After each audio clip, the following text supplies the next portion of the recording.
বাংলার পুলিশ অস্ত্র ধরো, বাংলাদেশ স্বাধীন করো, আমরা বের হয়ে গেলাম। এই এত বছর 53 বছর পরে দাঁড়িয়ে মুক্তিযুদ্ধের বিরুদ্ধে কথা শুনতে হয়। এই দেশটাকে সামনের দিকে নিয়ে যাওয়ার জন্য মুক্তিযুদ্ধের চেতনা এবং নতুন একটি বাংলাদেশ গড়ার যে প্রত্যয় ছাত্র জনতা প্রকাশ করেছে, সাকসেস হয়েছে 5ই আগস্টে, যে কারণে ফ্যাসিজমের বিদায় হয়েছে, এইটাকে সংমিশ্রণ করে, এইটাকে ধারণ করে দেশটাকে গড়ে তুলতে হবে একটি দুর্নীতিমুক্ত, একটা বৈষম্য মুক্ত, একটি সুন্দর গণতান্ত্রিক বাংলাদেশ।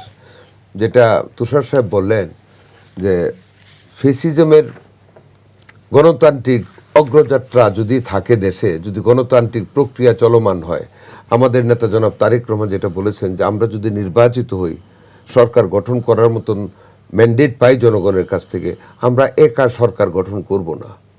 আমরা সমমনা রাজনৈতিক দল এবং দেশের গুণীজনদের নিয়ে আপার হাউস করার মাধ্যমে আমরা একটা সরকার গঠন করব। Elimination of absolute power in the hands of the prime minister is being reduced.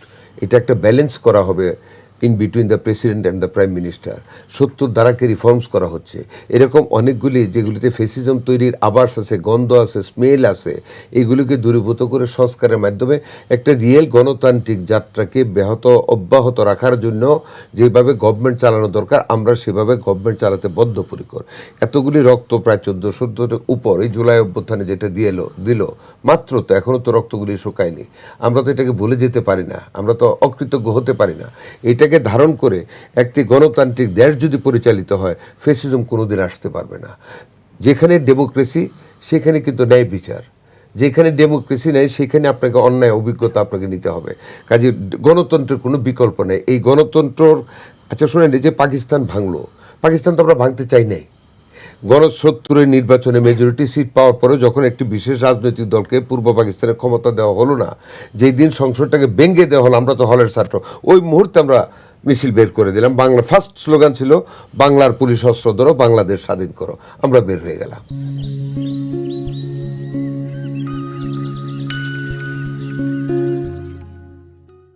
Pakistan আর্মিও বের হয়েছে, আমরাও বের হলাম, দৌড়াদৌড়ি করলাম, মানুষ মরলো, রিক্সাওয়ালা মরলো। এই যে গণতন্ত্রের যে যাত্রা, গণতন্ত্রের প্রতি মানুষের যে রেসপেক্ট, ওই রেসপেক্টটা গণতন্ত্র ছিল না বলেই কিন্তু শেখ হাসিনার বিরুদ্ধে এই ইয়াটা হয়েছে, ফ্যাসিস্টদের বিরুদ্ধে আন্দোলন হয়েছে।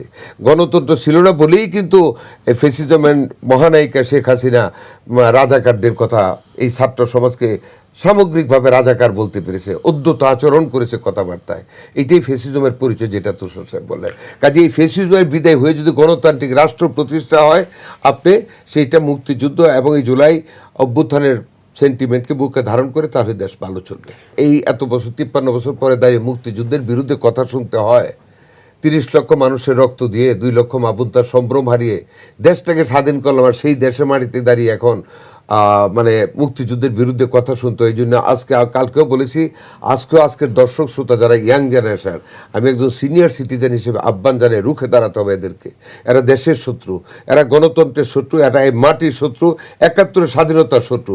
এই রাজাকার, আলবদর, আল শামস এবং নব্য ফেসিবাদদের বিরুদ্ধে যুব সমাজকে রুখে দাঁড়াতে হবে গণতান্ত্রিক বাংলাদেশকে রাখার জন্য, স্বাধীন সার্বভৌম বাংলাদেশকে অক্ষুণ্ণ রাখার জন্য। এটি আমার বক্তব্য। স্বাধীনতা সার্বভৌমত্বকে রক্ষা করার জন্য 30 লক্ষ শহীদ, 1400 উপরে ছাত্র জনতার মৃত্যু যেটা শহীদ হলো, তাদের রক্তের প্রতি কৃতজ্ঞতা জানানোর জন্য এই দেশের আপামর যুব সমাজকে, নারী পুরুষকে দাঁড়াতে হবে এই লোকদের বিরুদ্ধে, যারা এখনও বাংলার জমিনে থেকে বাংলার স্বাধীনতার বিরোধিতা করতে পারে, গণতন্ত্রের বিরোধিতা করতে পারে, গণতান্ত্রিক অভিযাত্রাকে যারা ভঙ্গুর করার জন্য, ভেঙে দেওয়ার জন্য, বাধাগ্রস্ত করার জন্য এখনও চেষ্টা করতেছে, তাদের বিরুদ্ধে আমাদের ঐক্যবদ্ধ আন্দোলন যেতে পারে। সেটার জন্য আমাদের যে কোনো মর্মে নির্বাচনটাকে আমাদের করতে হবে। এই নির্বাচনের কোনো বিকল্প থাকতে পারে না। নির্বাচিত সরকার হয়ে যখন গণতান্ত্রিক সকল মূল মন্ত্রকে যখন প্রতিষ্ঠিত করার জন্য সকল রাজনৈতিক দলের মানুষকে নিয়ে চেষ্টা করবে, তখন ফ্যাসিজম বলেন, অ্যান্টি স্টেট এলিমেন্টস যারা 71-এ ছিল, তাদের শক্তি বলেন, সব পরাজিত হবে।